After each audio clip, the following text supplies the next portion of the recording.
আমাদের বাড়িতে রাস পূজায় দেখেন বন্ধুরা সবাই রান্না বান্না চলতেছে।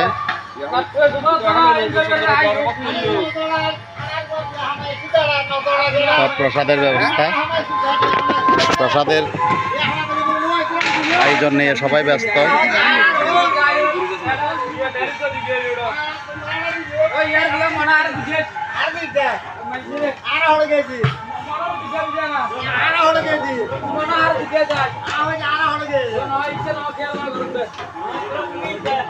এটা হচ্ছে আমার বাগিনা, আমার সিয়ম সাথে আছে বাগিনা, এখানে থাকে, এখানে সব কিছু ওর দায়িত্বে।